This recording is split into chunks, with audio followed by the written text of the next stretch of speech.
Breaking fucking Records Radio. What up? I'm Moka only, and you're checking out Breaking Records Radio. Don't forget that, because if you do, you're a dummy. Alright, Breaking Records Radio, you know what it is. It's your boy Maloney in the place to be. Obi-Wan on the side of me. Yes. Shout out to the homie Robbie G for having us at our Evolution Studios in Guelph right now. Let's get straight into what you got going on right now, the 12 albums in 12 months. Yeah. So we're halfway there. Have you dropped the 6th one yet? Wait, what month are we going into? What month are we on? June. What month is that? 6. Okay, yeah, it's coming. At the in the week after next is coming out. Dope. And it's an album called. It's actually a different character. Something I recorded a little while back, under the moniker Malcolm Jackson. And the album's called Summerland. So it'll be like Moka only presents Malcolm Jackson, Summerland. It's an album kind of based on the Okanagan region in British Columbia. That's sort of where I got the inspiration from. That's the theme of it. Dope. And the character Malcolm Jackson is like a combination of Moka only plus Ron Contour, like somewhere in the middle. Well, I was gonna ask about that too, Ron Contour. He's been an alias you've gone by for a while. What was the idea behind that to begin with? It's just something silly. Just something silly to do, you know what I mean? Something to keep it fresh and different? Yeah. Just I don't know. I like the idea of taking on characters, like literally stepping into something else out of your own comfort zone. And I'm always a big fan of anything like the absurd. I'm kind of like from the similar school of thought, like Frank Zappa, right? But in my own music, I usually don't take the absurdity aspect that far. Yeah. But doing the Ron Contour stuff allows me to. Like, I did a Ron Contour album years ago called Rontario. And the whole album was just all Ontario references, and it was just like the worst. It's so bad, I can barely listen to it. It's awful. So I did find a couple different numbers of albums that you had. One I saw was 80 albums and mixtapes. One was 50. Oh. Which one do you think you're closer to? It's more than 80.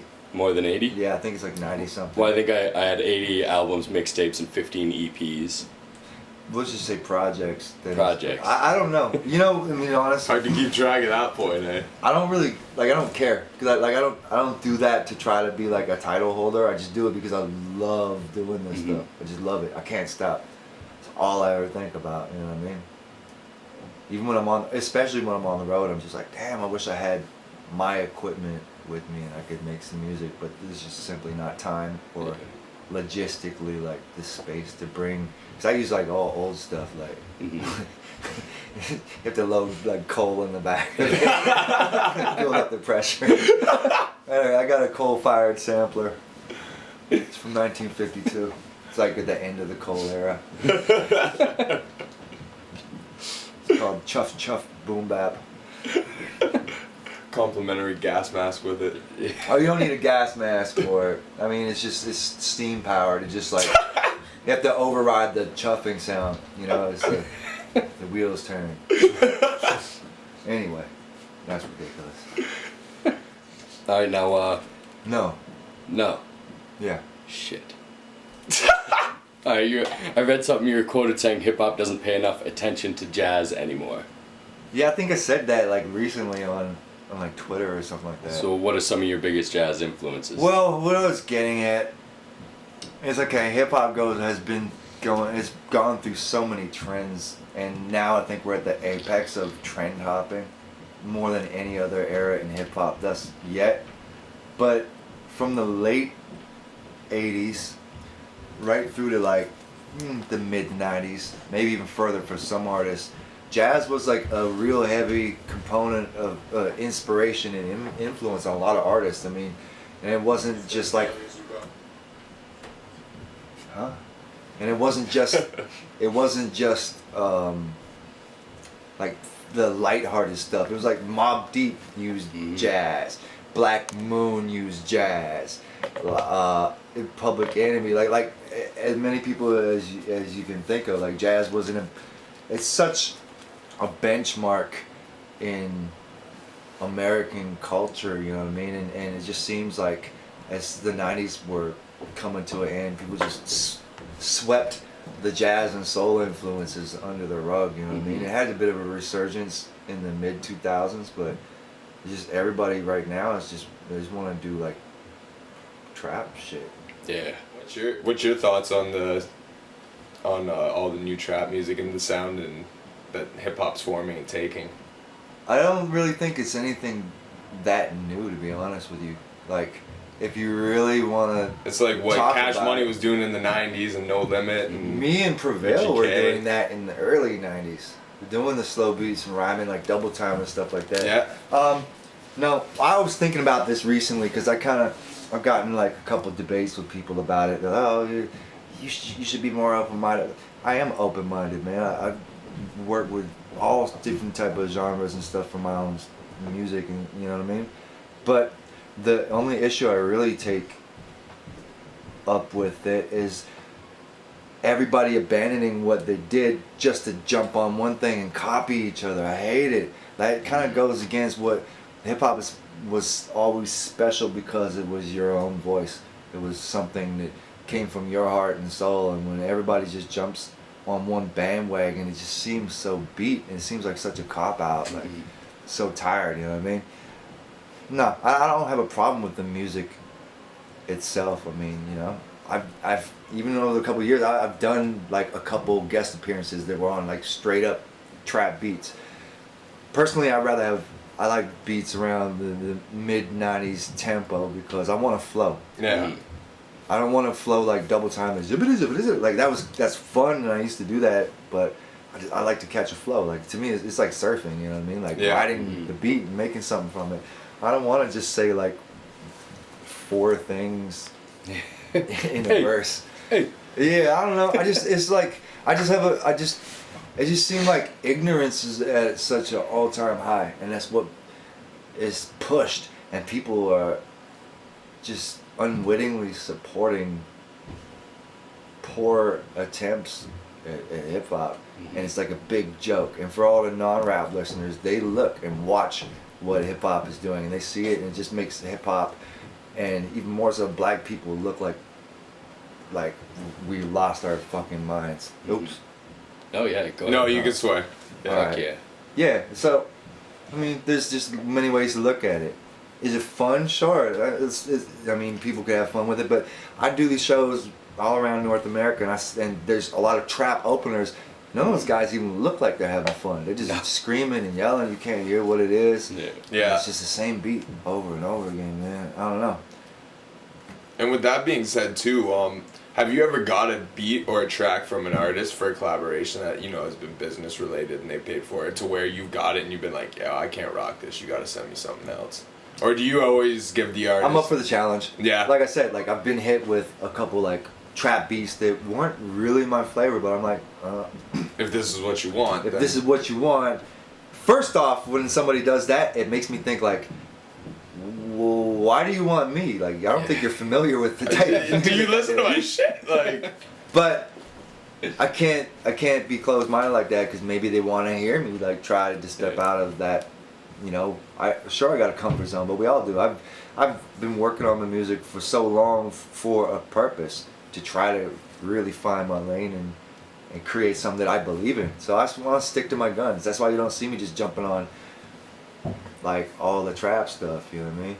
It's just not my flavor. That's all. yeah. I don't hate it. I just don't like everybody just copying each other. But do what you will. Do what I If they do. switch the content up a bit, it would entertain it a little bit more. But the content seems to be pretty watered down on most trap. What they're rapping about. It's all the same shit. Ugh, I don't even want to talk about that. Alright, so at such a rapid rate of putting out projects, where do you pull most of your inspiration from? What keeps you inspired and keeps you motivated? Such a cliche answer. It was just regular life. Super like the I always enjoyed the mundane aspects of life, the things that other rappers don't necessarily talk about. Because the details, I've said it before, the details are like, the devil is in the details, or the details are the spice of life. Those are the things, all the things that commonly get overlooked are the things that I wanna bring focus to. Like, as a rapper, like there is more than just turning up at a club, and like, you know, like we do other things, like we do laundry. Yeah. We go to Whole Foods and buy avocados. You know what I'm saying? We wear jackets, like we wear socks. Like these things, these are real, and I just like, that's just the type of, just the mindset I come from. I like simple things in life. Yeah, and the absurdity of talking about some of the mundane things is fun. I don't know why, dude. I just do it. Do it. If you could venture into another genre, what would you go for? Well, like I told you, I was thinking it'd be fun to have like a punk trio. You know what I mean? Like, or quartet or whatever. And just real like 80s style, like skate punk. Just suicidal tendencies. Yeah, just something loud, obnoxious, maybe with some like social content to it, because that was always sort of like an underlying theme with like early punk rock music. I just think it would be fun, or to even mix it up a bit and like how punk meets jazz, like, you know. That would be cool. Well, there's some of that kind of exists. Like there's a band called Naked City, but I can't remember. John Zorn, I believe, was the mastermind behind that, and also, yeah. It's late night, y'all. Yeah, it's very late. Yeah. One thing I did want to ask you about, I was hoping to get the hard copy actually in hands and just pull a Nardwuar on you and just throw it at you and see what you had to say about it, but I couldn't. It was gone by the time I went to grab it. Len. Oh, Len, yeah. Tell me about the history with Len. How did you get involved with that? Yeah, okay. Well, Len come from their Toronto, Ontario group, and they're like punkers that were very aware of hip hop and loved hip hop. Their early music wasn't any beat oriented at all, but around the late '90s, like my friend Mark from the band, you know, he's like, I've got this idea, like we were gonna basically revamp Len, and just for shits and giggles, let's see if we can get $1 million deal with it. I got this song, Steal My Sunshine, and working on this album. And he asked me if I wanted to help out on the album a bit. And I said, yeah, sure. You know what I mean? So they're just friends, and they had a good amount of success. I appeared in 3 other music videos, and I'm on the album on a couple of songs. But that's pretty much it. It's just friends who were doing some music. And that was the Can't Stop the Bum Rush album, right? Yeah. Thanks to Mark from Len. Like he actually he really pulled some strings for me back in the day. Like he helped get my publishing deal with EMI back in the end of the '90s and stuff, and he introduced me to a lot of key figures. So yeah, he was definitely instrumental in my, you know, coming out into rap or whatever. And so that would have been, was that before you got involved with Swollen, or did you get involved with Swollen before Len? Before. See, I came from Vancouver Island originally, Victoria, and my first group was called Sound Advice. It didn't last that long. Afterward, I joined up with Prevail, because we're from the same neighborhood, and we seemed to have like a real kinship musically with what we were into. So me and Prevail were a group for a few years, and we recorded some demos and stuff, and one day we just haphazardly like linked up with Madchild, and we had such a good session together, just freestyling and stuff. We just had this crazy idea, like, yo, let's do a super group project, you know what I mean? Like we're all like local rhyme heroes in Vancouver, I guess, if you want to put it like that. So that's where that came from. But that was 1995, and the Len stuff was that would been like 98. Yeah, 98, 99. Yeah. I saw that you and Prevail went to San Diego or something, ended up linking up with some representatives from the Rocksteady crew. Yeah, absolutely. That's we lived in Vancouver for a short time, like 92 to 93, and then 93 we just knew there was more out there.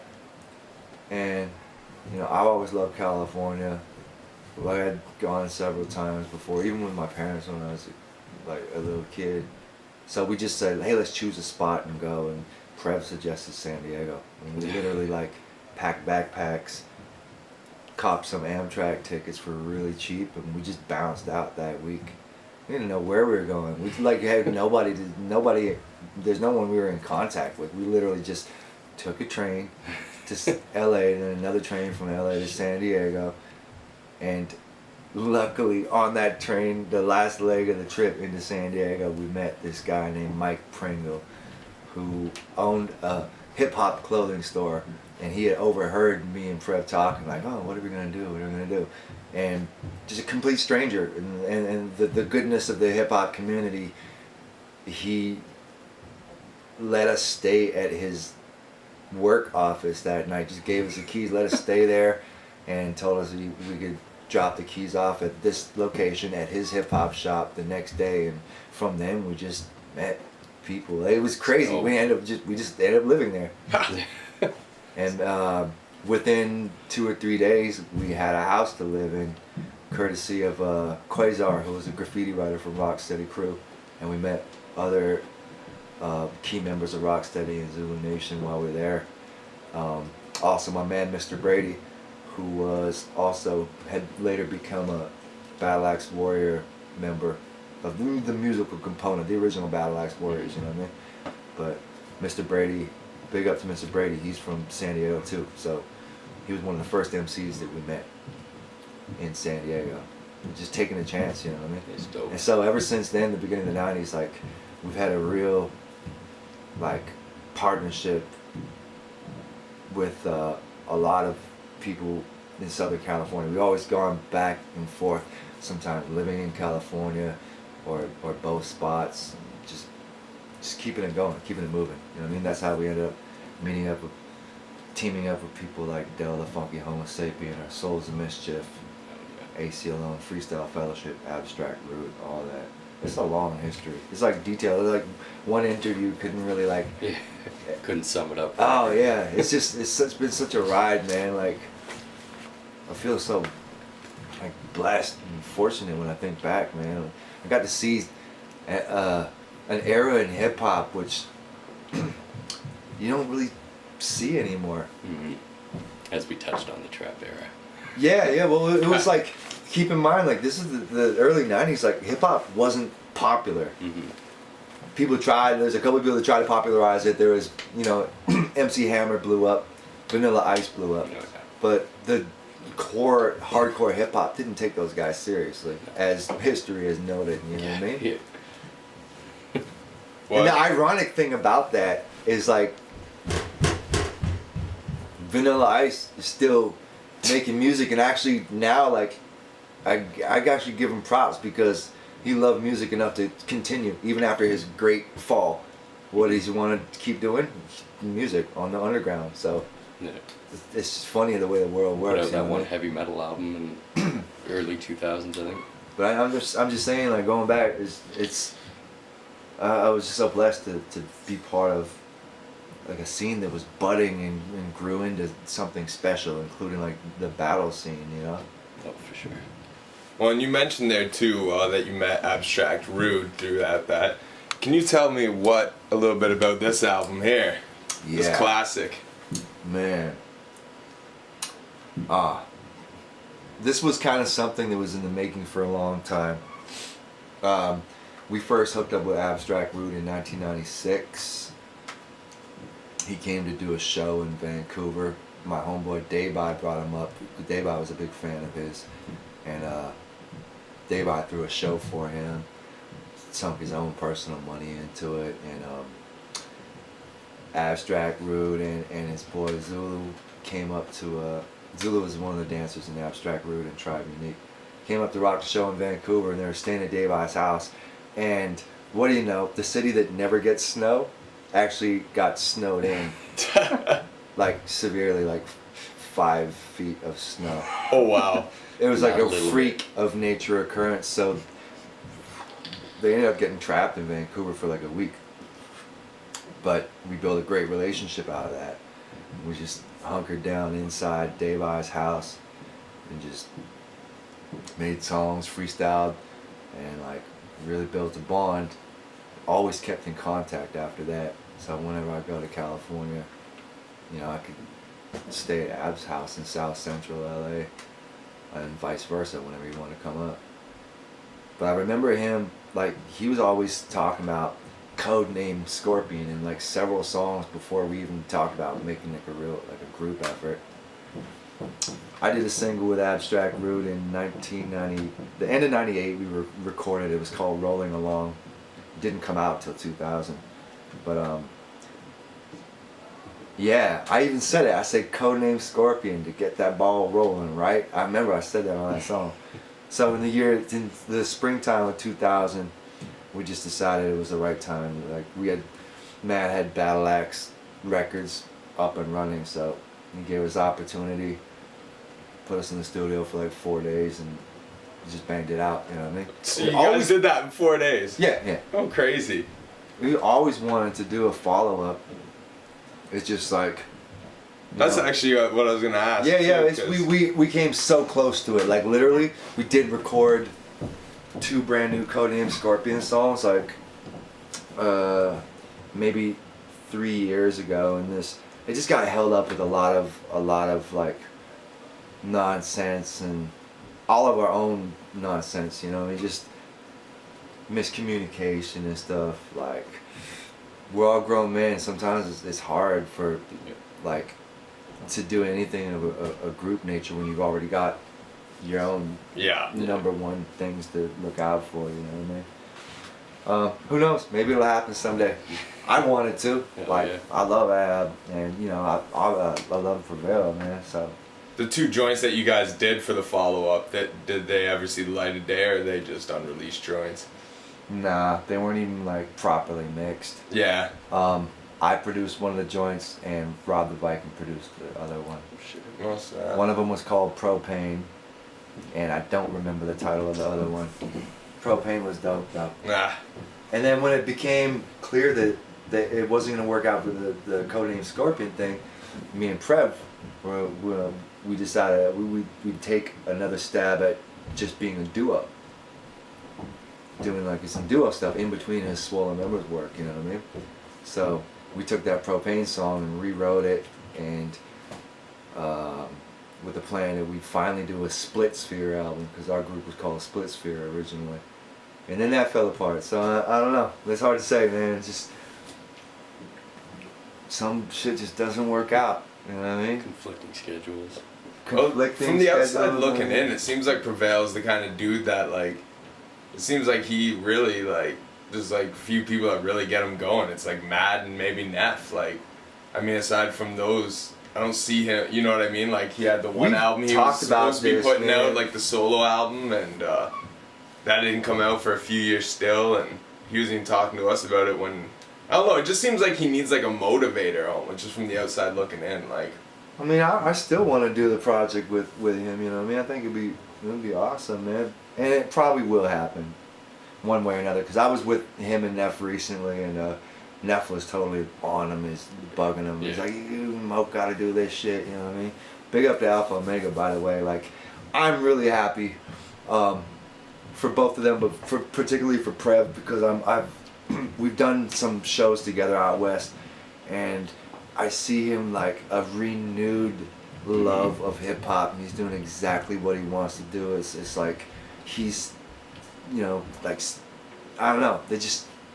They work together, man. He had a lot of fun on stage when we. Yeah, man. That's what I'm saying. So it's inspiring. I'm super happy. You know what I mean? Because for a while it looked like Prev was, you know, considering, like he probably even said in interviews, like considering hanging up the mic and pursuing other things. I mean, he's good at a lot of different things, but I'm really happy to see him and Neff do their thing, and I wish them all the best success. Go cop the Strain EP now. Yeah, get it. Bitches.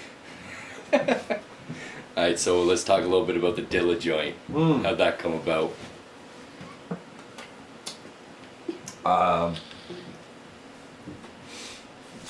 was kind of a late comer to like discover Slum Village, My boy Kirby Dominant in the Bay Area like had played me some of this stuff around 2000 maybe or whatever. But it wasn't. You know who really championed Slum Village for me? Mad Child. There was an era in like 2001 where that's all Mad Child would play. Really? He's just like, man, just listen to their cadences and stuff, and I did. I took his advice and I like really sunk an ear into it, and I was like, oh man. And when listening to the beats, I'm like, who is this cat? This kind of sounded like my stuff. You know what I mean? Like it was like there's a similarity, like just the way we worked with samples and the ear, and still continue the ear for the jazz. There's a bit of a similarity. Like Dilla was more advanced than I was. Like, you know, understatement at that time, because I had just started really getting into making beats myself. But I don't know. I just felt like there's this musical cousin that I hadn't met out there. And I started looking for other things that J Dilla had produced, you know what I mean? Like Q-Tip's Amplified album and a bunch of stuff. So one day in 2002, I told my manager, I was like, man, you know, I really want to do something with JD. Like, I'm not really interested in working with a whole bunch of other beat makers, but I want to mess with this cat. Like, you know, cop up give me a bit of a budget so I can make this happen. So hollered at JD, and he was into it. So he sent me 6 CDs. He's mailed me 6 CDs with all these crazy beats, man. The craziest stuff, You like still got stuff the that's CDs? still coming out, like the other artists are using posthumously. Yeah. Like, yeah, I still have those CDs. The weird thing about them is like,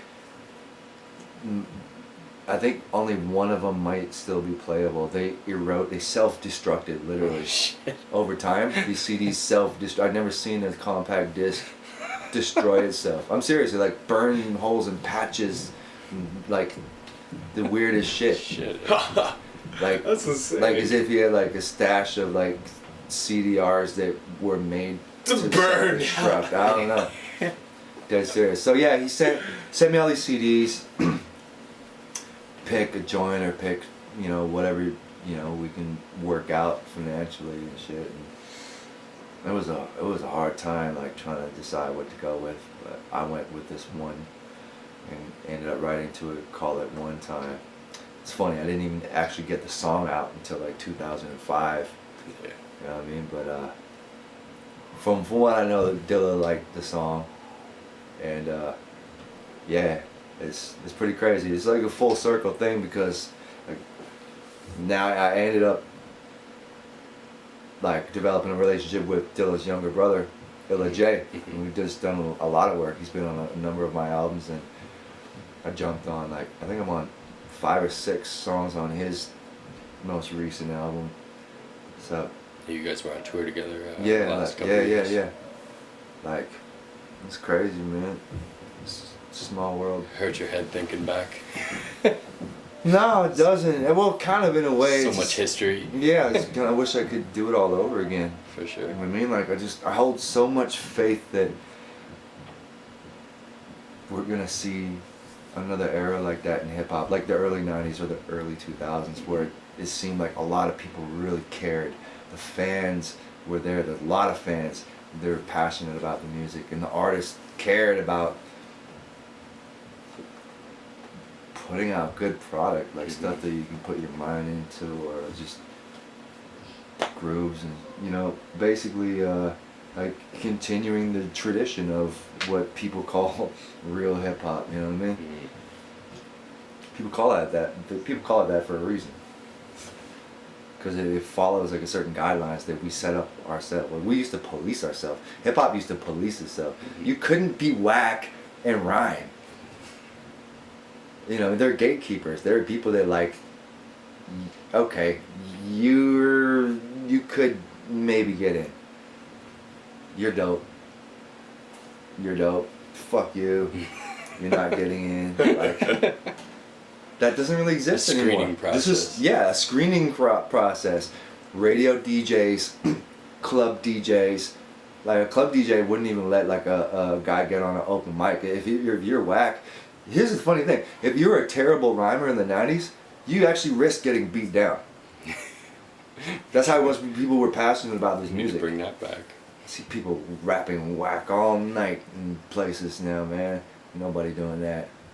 Because don't nobody have a gauge of like what true quality is anymore. Nobody gives a shit. They're just like, oh, turn up, get lit.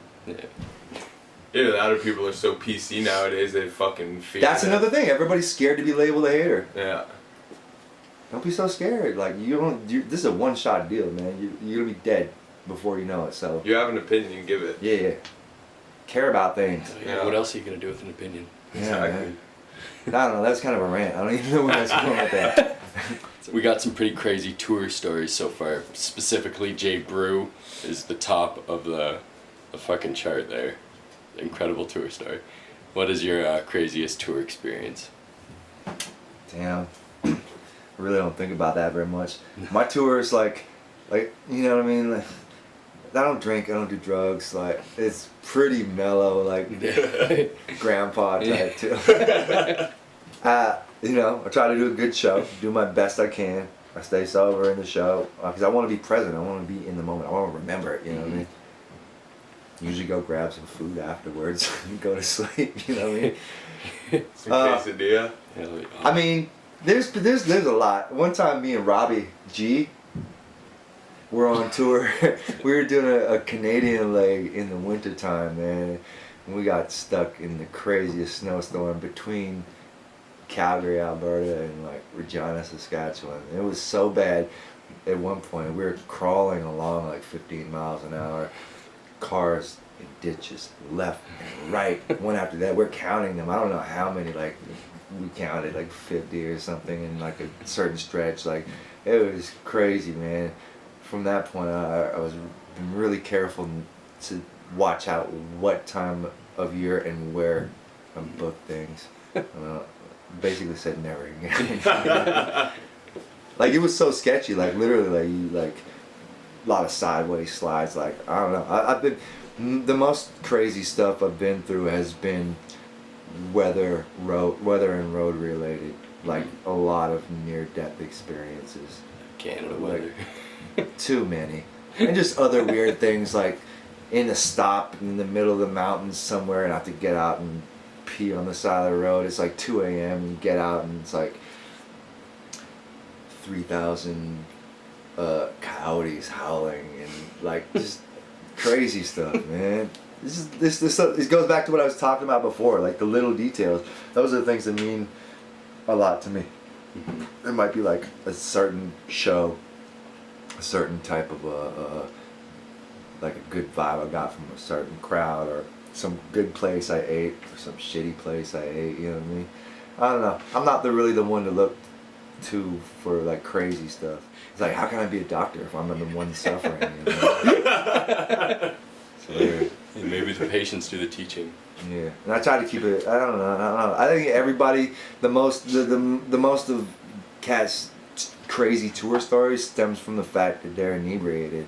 Yeah. It's cool for them. I'm saying it don't work for me. Everybody's got their own thing. Yeah, and everybody's got their little secret vices. You know, I got things I like to do on the road, but I'm not gonna put it out there. You can probably guess. Anyway. His name's Kareem on Tinder, I know that. Let's talk a little bit about the Freemasons. Yeah. We talked a little bit earlier. And What would you like to know? it's you know, there's a lot of negative things surrounding it that isn't necessarily true. So Yeah, it's like unfair. what would press. you tell the people like that it is, like the legit answer? You're a part of it, you know Okay. what's on the inner workings. Simply, it's a men's fraternity that's been around for over 300 years, and arguably its practices may stem even for like thousands of years. It's a fraternity based on moral principles, of trying to be a better person, faith, hope, charity. It's a fraternity that accepts men from all religions, walks of life, professions, class, division. Like there's no division. It's like And that's true. where the threat comes in. True equality. You know what I mean? That's the attempt behind it.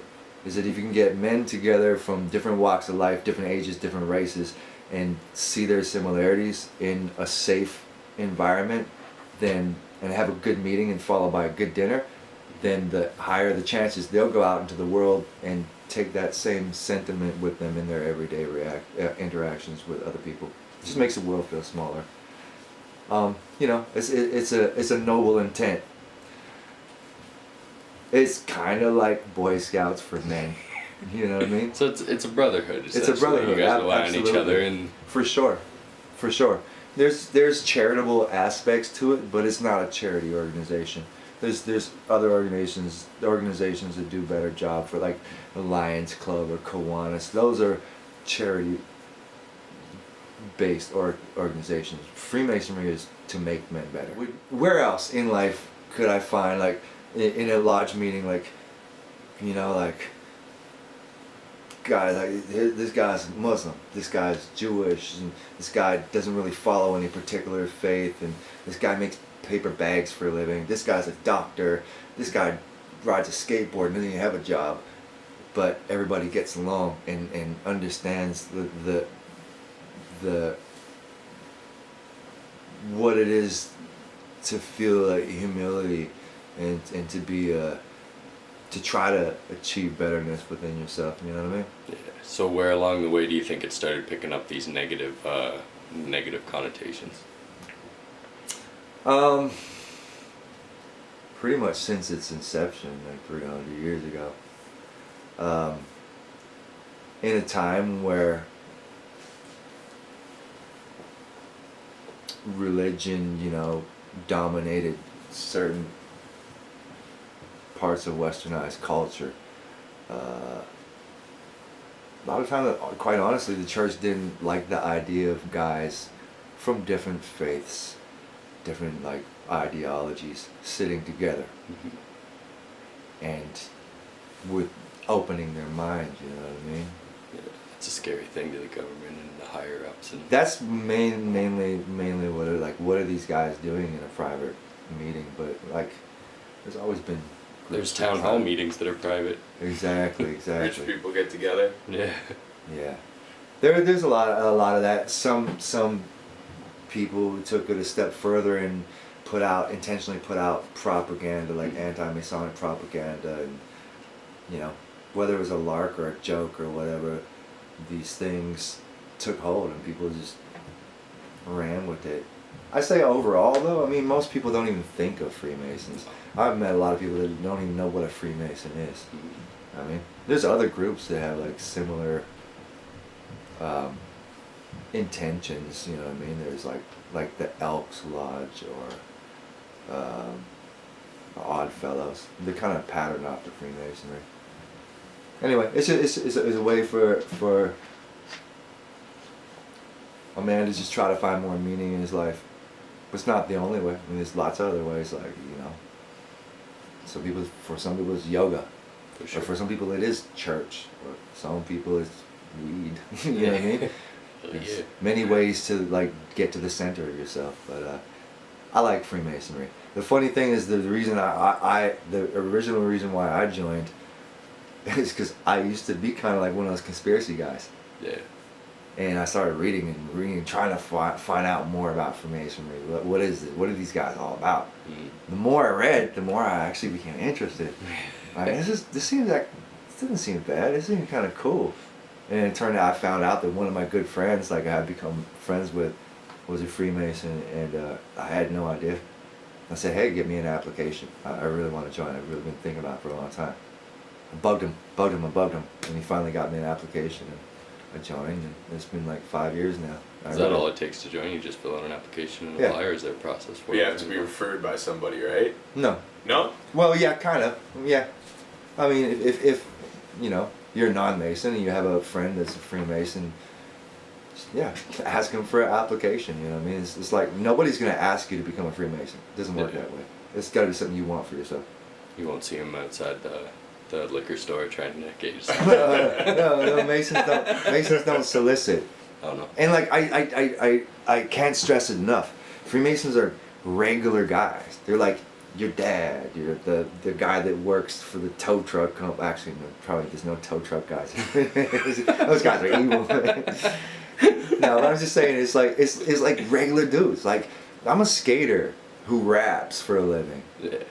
If Masons will accept me, like I'm like a half-wit, man. If they accept me, they'll accept any other decent person. You know what I mean? And the aim is try to make good men better, not shitty men good. You know what I mean? Like, Yeah. like you can't be a Mason if you got like a horrendous criminal background or something like that. You know what I mean? And just because you become a Freemason doesn't mean all of a sudden you have a shiny halo. I've done all kind of crappy things in my life, you know what I mean? Like things that I regret, but they're things that I can't change. But I still try to be a better person, like every day. I really try to be aware of my interactions with people. It's hard, man. I really feel like we live in a society where people just don't want to care anymore. It's just so disheartening, man. Like it hurts. Like it actually makes me cry sometimes. Seriously. Feel like so out of place. But then as a Mason, or even more so as a man, I feel like it's my duty to like try to spread a little joy, and music's the vehicle I use for that. I want people to be happy. I want people to genuinely enjoy their life and make the most of it. Have your fellow Freemasons came out to see you perform in the past? Lots, yeah. Lots. I'm surprised there wasn't any tonight. Really, been everywhere. Like I had Masons come out, like in New York, Australia, like all over the place. Yeah, it's been pretty cool. It's not, you know, it's not a club. I'm just saying, it's not a club for rich old guys, and it's not a club that has money either. Like I'm a 32nd degree Freemason. There's no other higher degrees. Like that's it. I'm far from rich, bro. I got so much bills and stuff. Nobody's bailing me out, or, you know what I'm saying? But I know that my brothers do have my back. There's been a couple times when I had to ask for help for a couple things, and they've tried the best. So. Cool. So if your musical style could be translated to a Mortal Kombat finishing move, what would it do to your opponent? It would subdue them through mellow introspection. I would disarm them from basically like finding using my music as a chamber that would like allow them to, how could I put it? Just to change their whole thought process. Yeah, melt the brain, so to speak. You know what I mean?